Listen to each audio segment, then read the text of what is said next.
dia, sejam bem-vindos ao webcast Propriedade Industrial e Inovação, um encontro estratégico.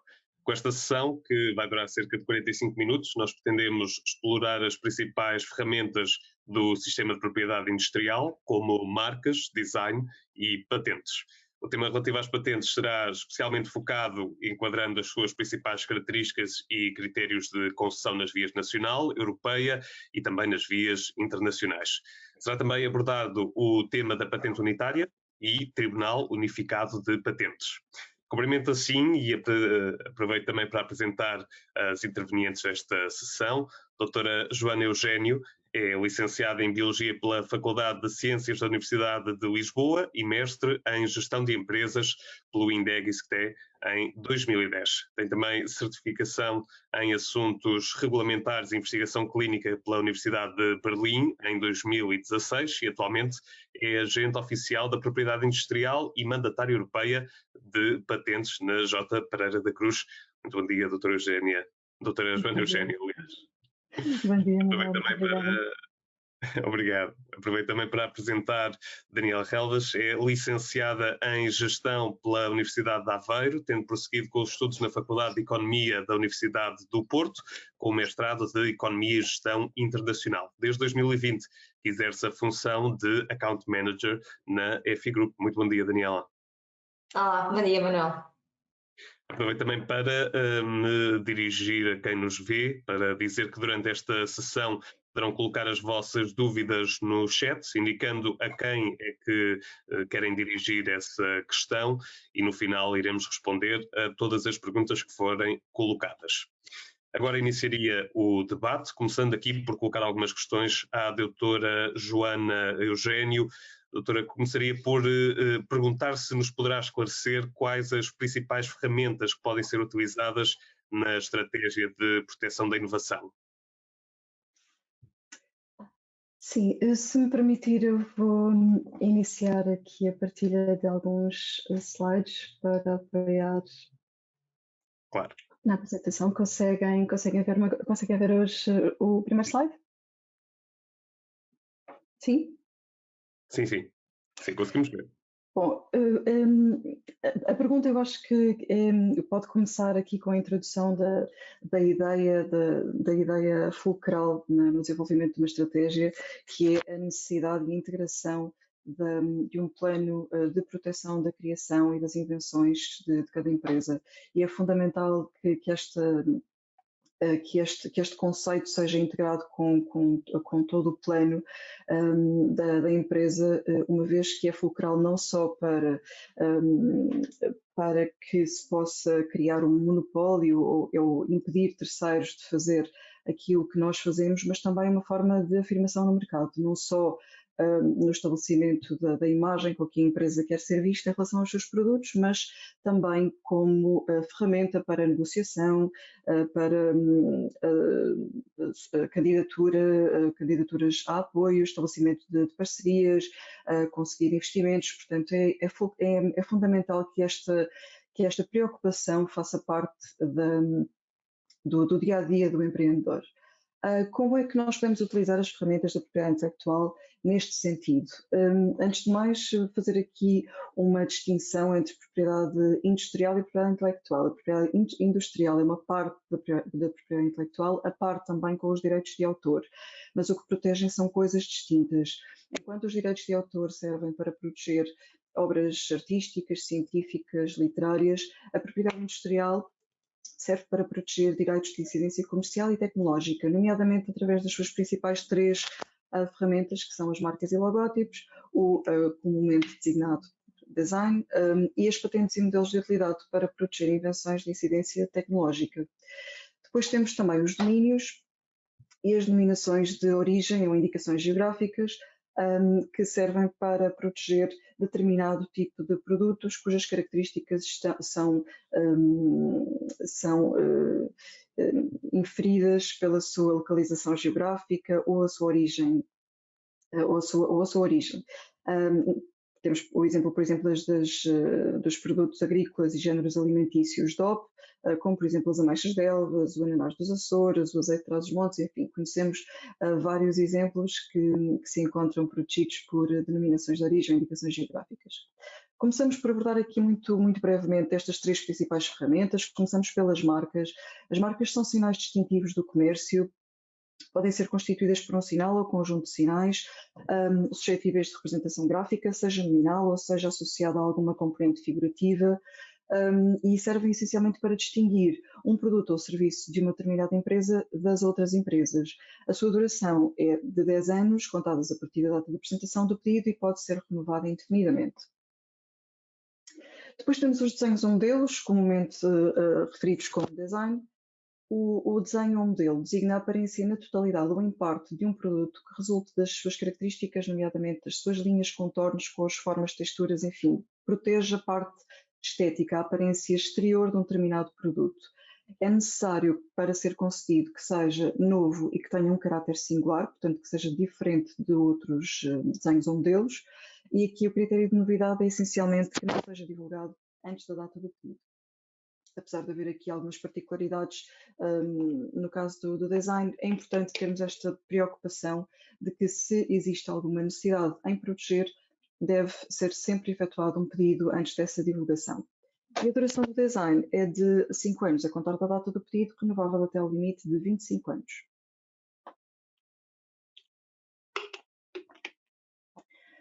As patentes e modelos de utilidade servem para proteger invenções. E invenções são soluções específicas para problemas técnicos. Para que uma patente seja concedida ou um modelo de utilidade, é necessário que sejam novos, ou isto quer dizer que não podem ter sido divulgados ao público antes da data do pedido. É preciso que sejam inventivos, ou seja, não podem ser óbvios a partir do estado da técnica, daquilo que é conhecimento comum do perito, do praticante comum naquela área específica, e devem ser suscetíveis de aplicação industrial. Quer isto dizer que devem ser reprodutíveis. Algo resultante de um acaso e que não é reprodutível não pode ser também protegido por patente. As patentes duram 20 anos a contar da data do pedido, prorrogável por um período máximo de 5 anos e meio para casos particulares na área farmacêutica. No caso dos modelos de utilidade, a duração é de 10 anos a contar da data do pedido. As patentes podem ser solicitadas em quaisquer áreas de tecnologia. Temos, por exemplo, o caso da biologia, genética e neurociências, como é, por exemplo, o caso de vacinas, medicamentos biológicos, extratos de plantas, sequências genéticas isoladas com alguma funcionalidade. Temos o caso da química e farmacêutica, como, por exemplo, novos compostos químicos, formulações, regimes de dosagem, novos usos médicos, enfim. No caso das engenharias biomédicas, engenharia física, engenharia do papel, temos os casos, por exemplo, conhecidos até recentemente, muito divulgados, o caso dos dispositivos médicos. No caso da engenharia do papel, temos o exemplo com imenso sucesso dos transistores de papel.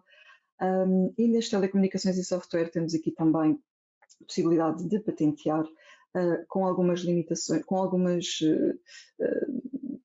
características particulares na prática europeia, mas ainda assim patenteável e, portanto, suscetível de proteção quando é desenvolvido originalmente por uma determinada empresa. Portanto, assim, respondendo à questão de qual é que será a melhor estratégia para proteger a inovação, é sempre uma abordagem muito casuística. Há 3 questões essencialmente que devem ser respondidas. A primeira, que tipo de produtos ou processos se desenvolvem, se tem uma natureza comercial, se tem uma natureza tecnológica ou ambas. E podemos aplicar uma abordagem mista, em que temos o mesmo produto protegido por vários tipos de direitos, tanto de incidência comercial como de incidência tecnológica. A segunda questão, quais as razões por que pretendemos obter proteção? Se é porque queremos comercializar sem concorrência, aí fará sentido uma estratégia de proteção, de obtenção de direitos, de patente, design, de marca, ou outro, se aplicável, associada também a uma vigilância tecnológica, em que conseguimos perceber o que é que está a ser publicado, o que é que os concorrentes estão a publicar e a introduzir no mercado. Se o nosso objetivo é negociar e licenciar as nossas invenções em empresas que já estão estabelecidas, isto, por exemplo, no caso em que se desenvolve uma invenção com enorme potencial, mas que depois não existem os recursos para a implementar, para a produzir, para a massificar, então aí fará sentido registar o direito para termos essa titularidade e depois vendermos, licenciarmos, enfim, os direitos de propriedade industrial são ativos intangíveis, partes do património e, portanto, podem ser negociados, vendidos, licenciados, tal como quaisquer outros. Portanto, aqui fará sentido haver uma estratégia de proteção forte e eventualmente agregada também a um aconselhamento jurídico especializado que consiga apoiar, por exemplo, na redação de contratos de licenciamento e todas as estratégias que conseguem salvaguardar a posição de um titular que vai negociar com eventualmente algum gigante da tecnologia. Se a nossa estratégia passar por uma posição mais defensiva, numa área muito competitiva, aqui falamos, por exemplo, de análises de liberdade para operar, em que não existe propriamente um grande interesse em obter um monopólio, uma exclusividade no mercado, mas sim operar sem infringir direitos de terceiros. Portanto, aqui é importante conseguir identificar exatamente qual é que é a nossa posição, quais é que são os nossos objetivos. E depois a última questão, em que mercados se pretende obter o direito, e é aqui fulcral identificar os mercados de interesse. Estamos a falar só de Portugal, estamos a falar da Península Ibérica, Europa ou países fora da Europa. E aqui se calhar aproveito para avançar para esta explicação de quais é que serão os melhores territórios onde proteger a nossa inovação. Os direitos de propriedade industrial são direitos territoriais, portanto estão limitados à geografia onde se encontram válidos e nos quais o seu titular ou titulares têm o direito de impedir terceiros de usar, vender ou fabricar a sua invenção. É possível proteger a nossa invenção ou os nossos direitos por todo o mundo. Neste mapa temos identificados os 157 países pertencentes do Tratado de Cooperação em Matéria de Patentes, que são os países identificados a azul. Os países a cinzento estão fora do tratado, portanto não é possível fazer um pedido centralizado para todos estes países, ainda que depois a sua concessão ou recusa seja descentralizada, mas pelo menos o pedido através deste tratado é possível ser feito para estes 157 países em potencial. Mas para estes países a cinzento é necessário fazer um pedido à parte, portanto não estão dentro deste pedido internacional, mas é possível fazer um pedido à parte para cada um dos países, assim havendo interesse em exploração dos direitos de propriedade industrial nestes locais. E finalmente, também um bocadinho aqui no decorrer desta questão territorial, fazer só uma breve menção à questão do sistema da patente unitária, que é, apesar da discussão ser bastante antiga, a sua implementação é recente e que faz aqui uma distinção nos dois sistemas que agora operam em paralelo. O sistema clássico, que é este sistema da proteção pan-europeia por patente, que abarca os 37 Estados-membros da Convenção da Patente Europeia, e através do qual nós conseguimos fazer um pedido de patente centralizado, obtido junto do Instituto Europeu de Patentes, para estes 37 Estados da Convenção Europeia de Patentes. O processo é todo centralizado no Instituto Europeu de Patentes até à sua concessão, mas depois da sua concessão ele tem que ser validado independentemente em cada um dos Estados membros em que o cliente pretenda efetivamente o seu direito ativo. Com a introdução agora do sistema da patente unitária, o que acontece é que todo o processo até à concessão se mantém o mesmo, mas depois da concessão é possível fazer uma validação unificada e, portanto, este é o tal efeito unitário. Em 17 dos países da União Europeia que assinaram o acordo da patente unitária, dos quais Portugal faz parte, é possível fazer aqui uma validação unificada e depois os restantes países mantêm-se disponíveis pela via paralela de validação país a país. Os países que fazem parte do acordo sobre a patente unitária estão aqui identificados neste mapa a azul e vem facilitar aqui a vida, em particular, eventualmente às PMEs, ou, dependendo do tipo de estratégia, do número de países onde as patentes sejam validadas, vem ser aqui uma vantagem porque reduz aqui significativamente os custos de manutenção dos direitos. As patentes duram durante 20 anos, no caso específico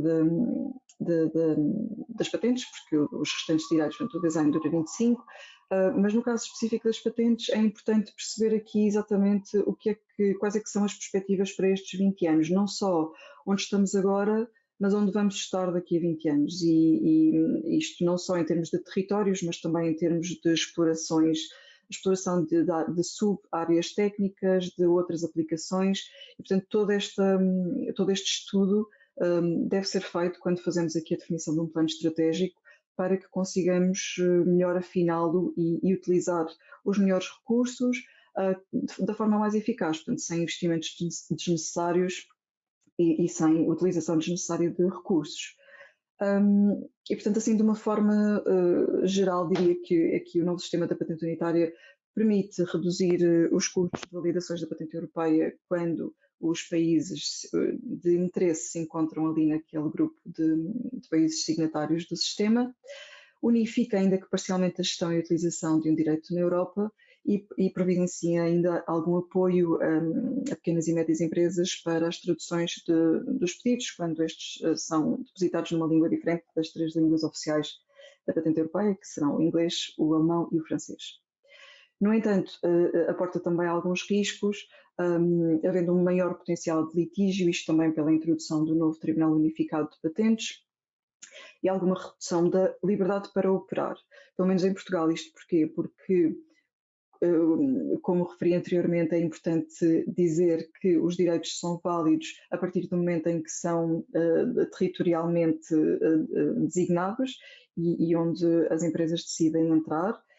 Muitas empresas, se calhar, não tinham particular interesse em Portugal e, portanto, não validavam as suas patentes em Portugal e, portanto, havia essa liberdade para operar por parte de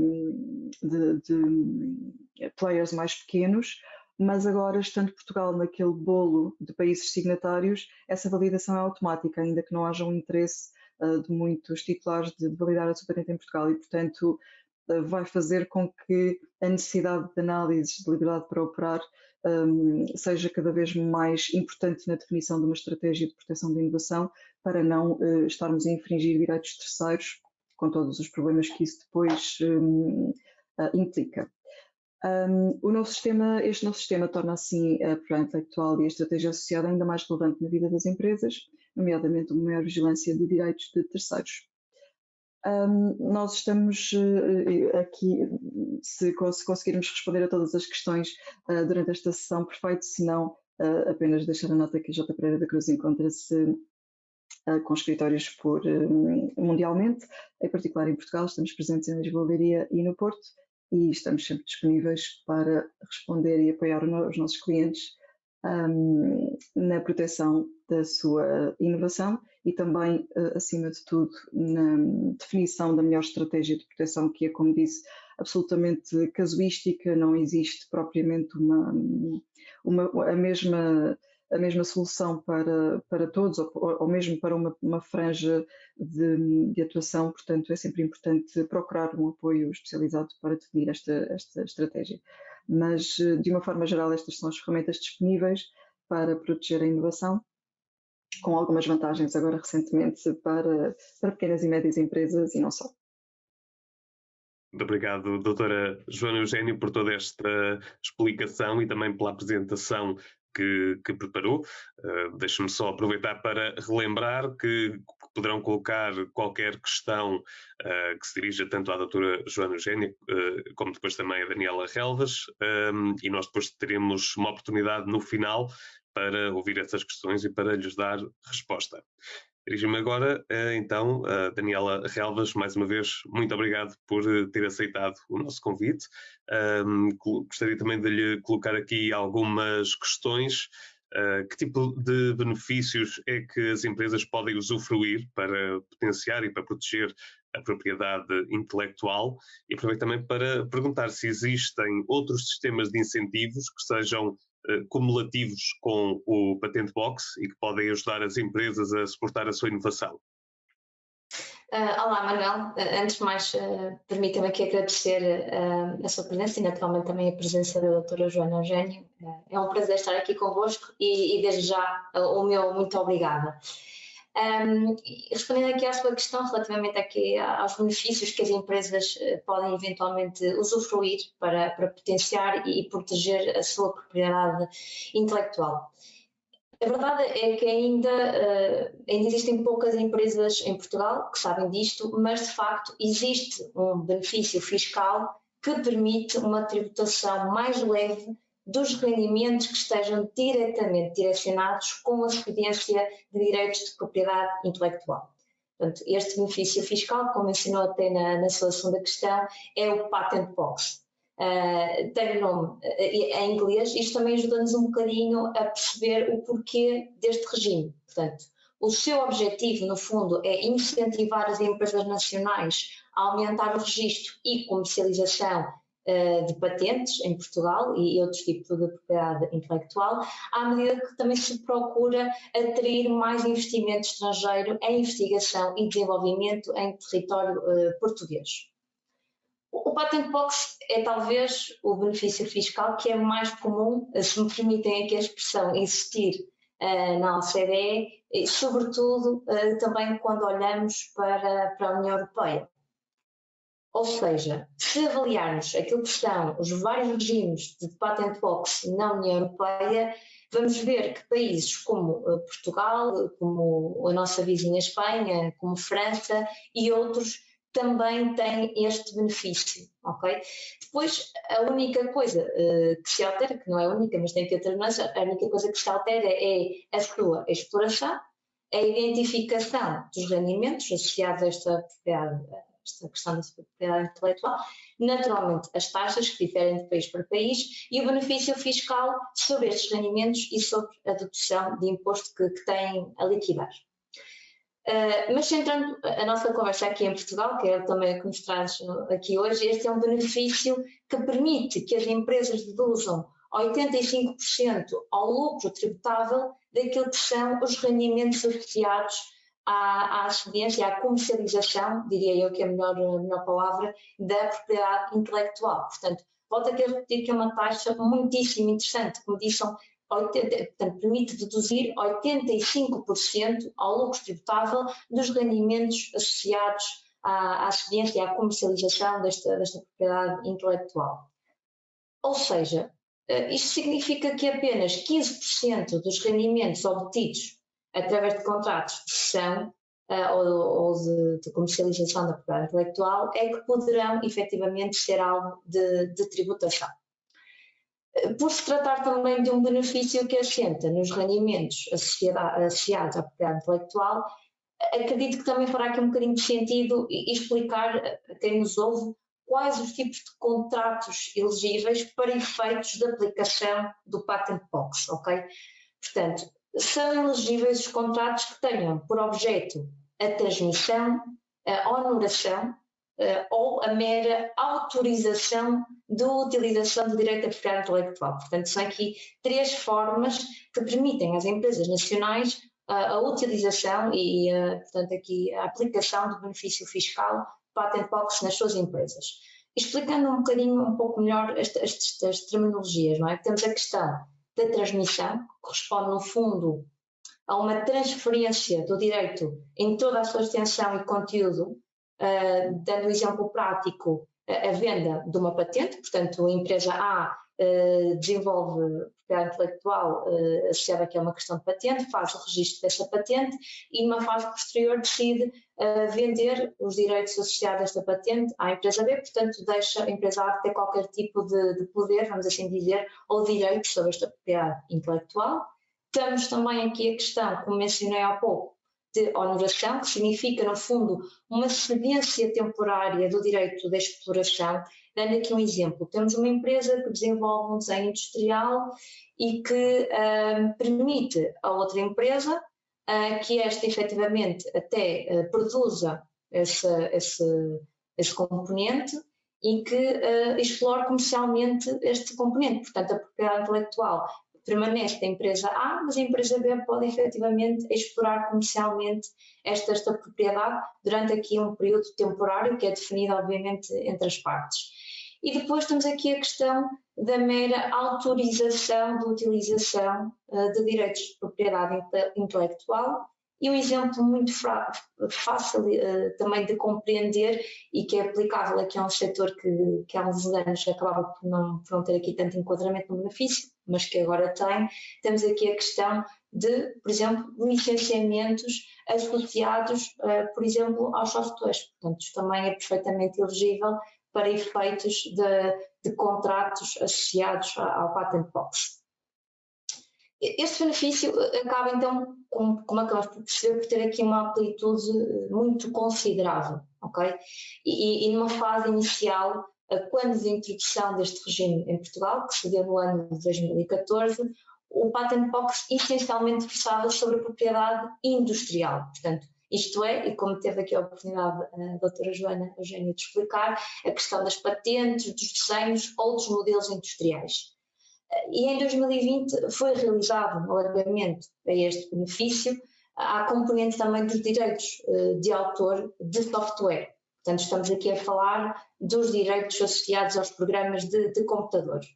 Ou seja, aquilo que até então se aplicava somente à tributação dos direitos de propriedade industrial foi então alargado aos direitos de autor e isto veio abrir aqui um perímetro que não estava contemplado na lei e veio aproximar aquilo que se faz em outros países, como já tive a oportunidade de dizer, e na nossa opinião, bem, portanto, acabou aqui por dar uma maior amplitude e, no fundo, trazer aqui uma amplitude também maior às nossas empresas.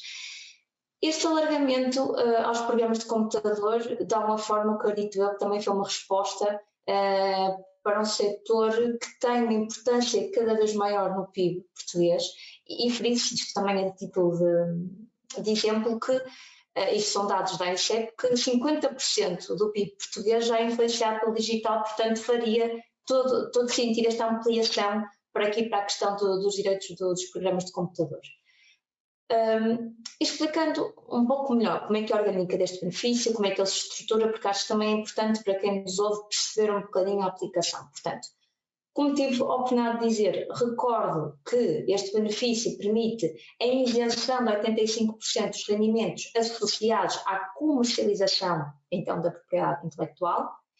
E aqui, por rendimentos, o que é que entendemos? Entendemos por rendimentos a diferença positiva entre os ganhos ou gastos ou perdas que a empresa tenha incorrido com atividades de investigação e desenvolvimento para a geração, então, destes ativos, ok? Estas atividades de investigação e desenvolvimento, em diversos casos, resultam, então, na criação de ativos tangíveis ou intangíveis, como já tive a oportunidade de dizer há pouco, como, por exemplo, os softwares. Portanto, e assim, e passando a explicar um pouco melhor a aplicação também prática deste benefício. Portanto, um critério que é muito importante para a aplicação do Patent Box é, de facto, a questão do registro desta propriedade intelectual, ok? Este registro pode ser feito no IAC e, em caso, por exemplo, das empresas de desenvolvimento de software, poderá também ser feito na Soft, ok? Pois isto é uma questão que aconselho sempre as empresas que trabalham connosco a remeter a pessoas devidamente qualificadas, dando aqui o exemplo prático da doutora Joana Eugênio, que saberá também nos indicar a melhor forma de fazer este registro de acordo com a propriedade intelectual que estamos aqui a falar. Depois temos de ter a correta identificação dos rendimentos que daí provêm, ok? Esta propriedade intelectual, como disse, recordam, como disse, que os rendimentos são a diferença entre os ganhos e custos e perdas incorridos com estas atividades de investigação e desenvolvimento que são diretamente imputadas, portanto, à criação deste ativo para a empresa e, como tal, é necessário ter uma conta de exploração associada a esta propriedade intelectual em que são refletidos estes valores contabilisticamente nas empresas. Por fim, e um critério também importante de explicar é que o cessionário, isto é, quem usufrui da propriedade intelectual, tem de ter uma atividade de natureza comercial, industrial ou agrícola. Portanto, em casos em que, dando aqui um exemplo prático, temos empresas de software que possam, de forma exclusiva, apenas produzir software ou apenas vender software para, por exemplo, instituições públicas, uma vez que não são entidades com natureza comercial, ou podem não ser entidades de natureza comercial, industrial ou agrícola, poderá aqui não ser necessariamente abrangível, mas isto tem que ser sempre visto caso a caso. Para terminar, este benefício também é importante aqui esclarecer que é de usufruto automático, ou seja, ao contrário de benefícios fiscais como o CIFID, que já é amplamente conhecido, não dispõe nenhuma submissão a nenhuma entidade e, portanto, cabe aqui ao sujeito passivo, neste caso a empresa, a utilização correta deste benefício e isto acresce naturalmente uma maior responsabilidade na aplicação e no usufruto do benefício. E porquê? Porque a empresa tem de estar bem estruturada a nível de contabilidade analítica, tem que fazer uma correta identificação daquilo que são os rendimentos, como já referi várias vezes, e também dos gastos associados à criação desta propriedade intelectual, e naturalmente a presença de um dossiê fiscal onde seja sustentado de uma forma clara e inequívoca a utilização deste mesmo benefício em todas as suas vicissitudes é de extrema importância, não é? Portanto, uma questão aqui que temos salvaguardados pelo CIFID é que de facto é um benefício que é aprovado por um organismo, por uma entidade estatal e como tal vai ter uma maior segurança no momento da aplicação do benefício e o mesmo não se aplica ao Patent Box e a nosso ver é preciso haver aqui um cuidado redobrado na aplicação do benefício porque tem aqui, como já referi algumas vezes, temos que sempre analisar aquilo que são os contratos que existem entre a empresa e os seus clientes. Temos também aqui toda a questão contabilística associada ao benefício fiscal e depois também temos, como disse, toda a questão associada à correta identificação de gastos e à correta identificação dos rendimentos que provêm da propriedade intelectual em questão. Passando aqui também para a segunda questão que me colocou, o Manuel perguntou-me se existiam aqui outros sistemas de incentivos que sejam cumulativos ao Patent Box e de que forma é que eles podem aqui suportar a inovação das empresas. Eu acredito que podemos olhar para esta questão por dois prismas, ok? Portanto, pelo prisma fiscal e pelo prisma da captação dos incentivos financeiros através de mecanismos como temos agora o Portugal 2030, como temos também uma fase já mais a terminar do Programa de Recuperação e Resiliência, mas olhando aqui para o prisma fiscal. As empresas podem utilizar vários benefícios fiscais e de forma cumulativa, contudo, não são cumulativos sobre a mesma despesa, isto é importante referir. Portanto, quando se utiliza um determinado benefício fiscal e quando se tira proveito pelo benefício fiscal X, vamos dar este exemplo, depois não poderei utilizar o benefício fiscal Y sobre a mesma despesa. Portanto, são cumulativos, mas não necessariamente sobre as mesmas despesas. Ainda assim, uma empresa que esteja a fazer o correto planeamento fiscal, um planeamento fiscal adequado, relativamente àquilo que é a diminuição da sua carga fiscal, também deve levar em conta benefícios fiscais, como já mencionei anteriormente, como o benefício fiscal CIFID, e também deve considerar a esfera dos incentivos financeiros, como o sistema de incentivos à investigação e desenvolvimento tecnológico, é um bom exemplo, que inclusive neste momento tem candidaturas abertas, através do programa Portugal 2030, e que de facto são mecanismos muito importantes e interessantes para apoiar e para suportar a sua inovação.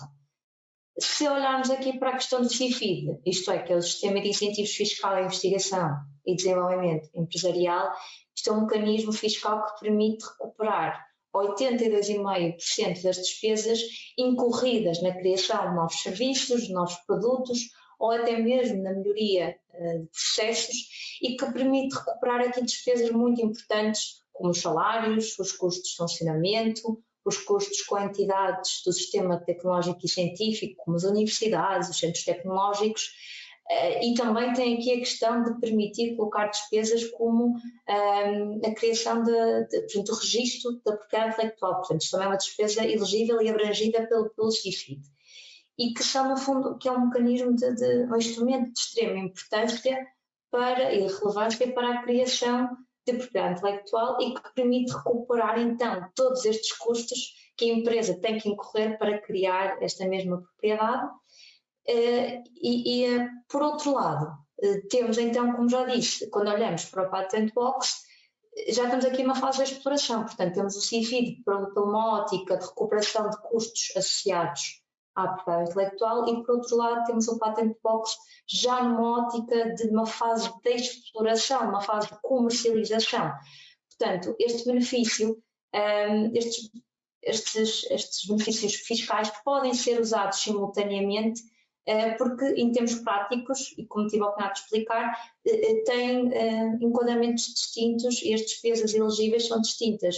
O CIFID pela ótica dos custos da criação e o Patent Box pela ótica dos rendimentos associados à propriedade intelectual.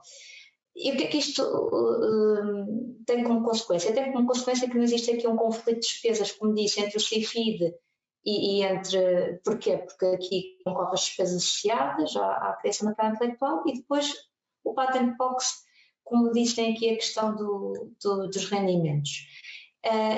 Assim sendo, e olhando aqui numa fase de criação do novo produto e numa fase de investigação e desenvolvimento, um mecanismo interessante é o CIFID, numa fase de investimento de cariz produtivo temos o REFI e numa fase de exploração da propriedade intelectual temos o Patent Box, portanto não existe aqui nenhuma questão diria eu, de acumulação de benefícios, mas sim uma questão de complementariedade entre os benefícios. E por fim, e não querendo aqui estender por muito mais tempo, também é possível utilizar outros mecanismos para também fomentar a inovação e a criação de propriedade intelectual, nomeadamente no que diz respeito ao sistema de incentivos à investigação e desenvolvimento tecnológico, que, como tive a oportunidade de dizer, neste momento já está numa fase de kick-off de candidaturas e que se irá estender aqui durante vários meses, já aqui também no ano 2024, que permite apoiar a fundo perdido projetos de criação de novos produtos, processos ou sistemas e, além disso, como a semelhança do CIFID, também permite apoiar despesas associadas à criação desta propriedade intelectual e ao registro desta propriedade intelectual. Portanto, e aqui em forma também de resumo, quer os mecanismos fiscais, quer os mecanismos de incentivos financeiros, existe aqui uma complementariedade entre estes vários incentivos. Como tal, aconselho a todos os que nos estão a ouvir a fazer um planeamento fiscal adequado e uma otimização correta daquilo que são os incentivos financeiros que estão disponíveis às empresas em Portugal, nomeadamente o IDT. Espero ter respondido aqui às suas questões, Manuel. Muito obrigado, Daniela. Obrigado também aqui por esta explicação sobre o tema. Nós agora passaremos aqui ao nosso espaço para perguntas e respostas. Quero agradecer desde já todos os que foram colocando aqui algumas questões para as nossas convidadas. Só informar que nós apenas dispomos de cerca de 10 minutos para esta parte, sendo que todas as questões que não forem respondidas agora serão depois respondidas através do e-mail de contacto que nos forneceram. Muito bem, passamos assim para a primeira questão, que é dirigida à doutora Joana Eugênio. Clara Gomes pergunta se faz sentido que o mesmo produto esteja protegido por marca, design e patente. Sim, é claro, dependendo daquilo que o produto implica, fará todo o sentido ter uma estratégia de bloqueio com o maior número de ferramentas de propriedade industrial neste caso. Temos, por exemplo, o clássico exemplo das máquinas de café, por exemplo, da máquina Nespresso, em que podemos ter uma patente a proteger o material da cápsula, o sistema a própria máquina, o sistema de extração de café. Está naturalmente protegida por design, que protege os seus contornos exteriores, a sua aparência visual.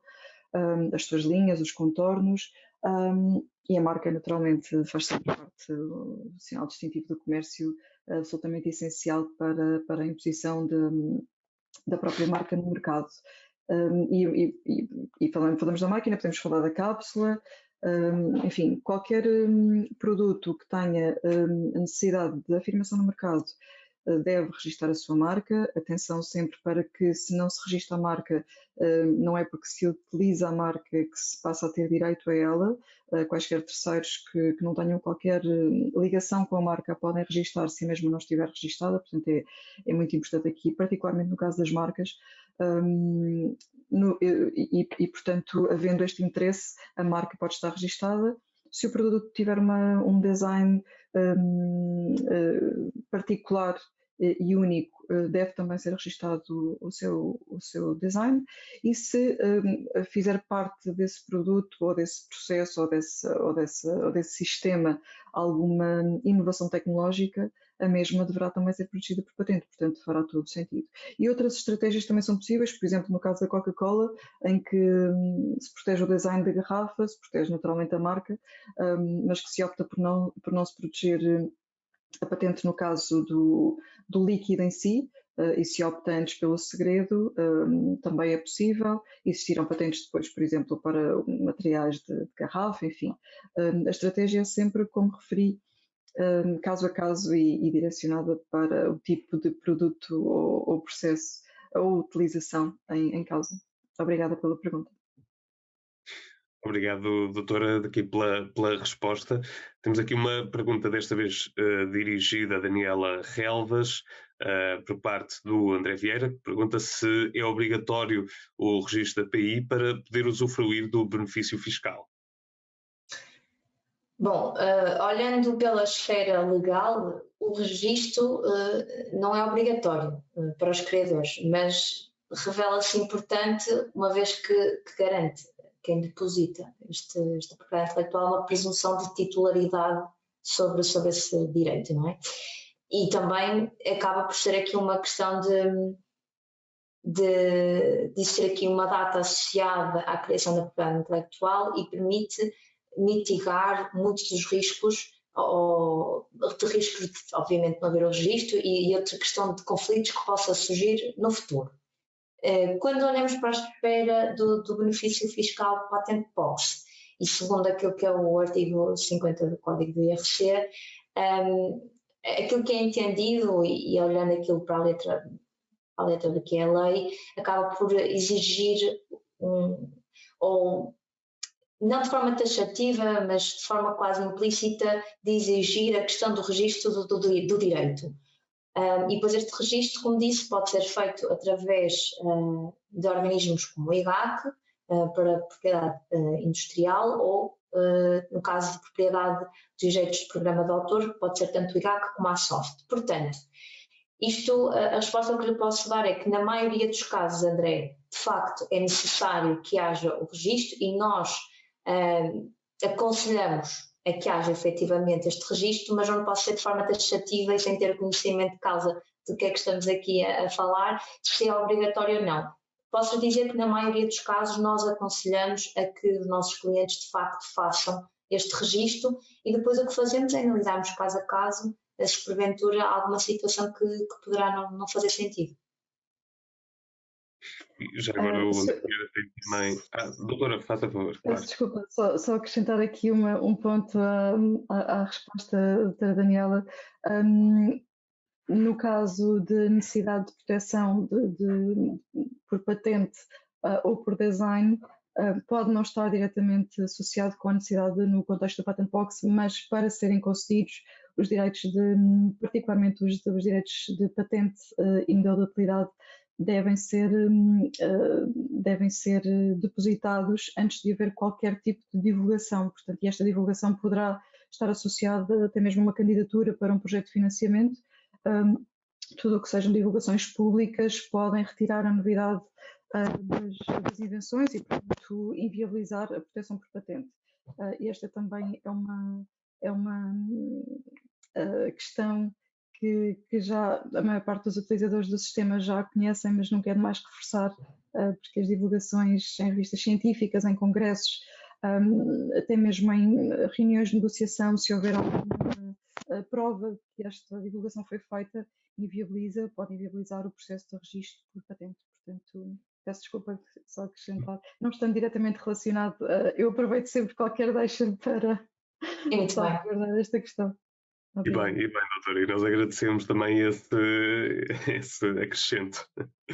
Continuando aqui a olhar para as nossas perguntas, dizia eu que o André Vieira também colocou mais uma, podemos aproveitar também para dar resposta aqui a esta, em que nos pergunta, também dirigido a Daniela Relvas, se uma empresa poderá utilizar ao mesmo tempo o CIFID e o Patent Box e mesmo assim concorrer ao Portugal...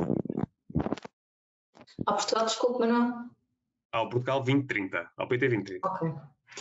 Pronto, agradecer novamente aqui a questão do André. Respondendo à questão, e como tive aqui também a oportunidade de falar um bocadinho no final da minha intervenção, sim, é possível as empresas utilizarem estes 3 mecanismos de forma complementar. E dando um exemplo muito prático, quando olhamos, por exemplo, para uma empresa de desenvolvimento de softwares, e numa fase de desenvolvimento e de criação desenvolvimento da tecnologia e criação deste software e do sistema associado ao mesmo, é possível que uma empresa, a título de exemplo, portanto, se candidata ao sistema de incentivos à investigação e desenvolvimento tecnológico, que é um mecanismo de fundo perdido para apoiar atividades de investigação e desenvolvimento, paralelamente poderá usufruir do CIFID, na ótica de recuperação fiscal dos custos associados a esse mesmo projeto, portanto, poderá fazer-se o mesmo projeto,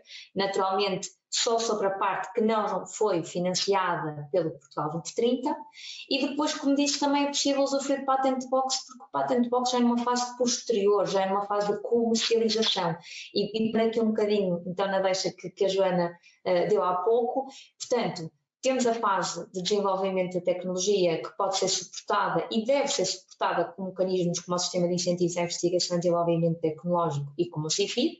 Depois temos aqui a fase de registro desta propriedade intelectual que surgiu com o desenvolvimento deste projeto. Inclusive, estes discursos associados ao registro podem ser suportados pelos mecanismos que mencionei, e depois, já numa fase de comercialização, temos o Patent Box como mecanismo para isentar até 85% das despesas associadas a essa propriedade intelectual. Portanto, sim, e aconselho, e a forma mais correta, ou a forma que nós achamos que faz mais sentido, é de facto fazer isto de uma forma complementar. Desculpa, obrigado, Daniela. Penso que ainda teremos tempo aqui para mais uma questão. Esta aqui é dirigida agora à doutora Joana Eugênio. O Francisco Silva pergunta, com a entrada em vigor do sistema de patente unitária, qual a principal vantagem para uma pequena e média empresa? A principal vantagem são os custos, não é? Os custos ficam para uma pequena e média empresa que tenha por hábito fazer patentes europeias e validá-las em até 4 países, será um sistema mais vantajoso em termos de custos.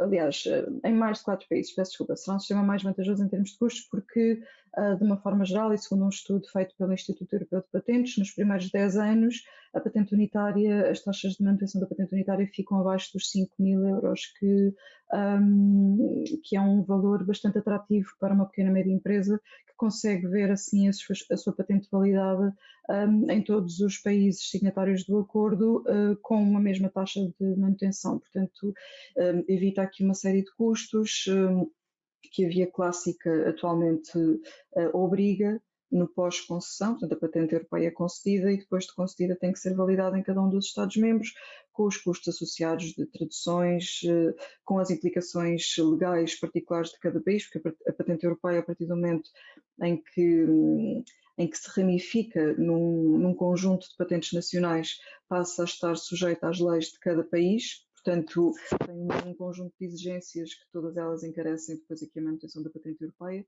O sistema da patente unitária vem simplificar esse procedimento em termos de manutenção da patente. Isto para o caso em que a patente é validada em mais de 4 países. Dependendo dos países, claro, porque há países que são muito caros, como por exemplo o caso de França, mas de uma forma geral, se validar em mais de 4 países, será mais vantajoso o sistema de patente unitária para uma PME. Com os riscos que referi, portanto, vemos aqui algum potencial de litígio maior, também pelo aparecimento do Tribunal Unificado, as patentes que não fizerem o opt-out ficam automaticamente afetas ao Tribunal Unificado. Isto quer dizer que se houver alguma ação interposta por um terceiro para anular a patente, para a invalidar, ao passo que até agora, ou pela via clássica, isto é feito país a país e, portanto, nos países a patente pode manter-se, noutros pode ser invalidada.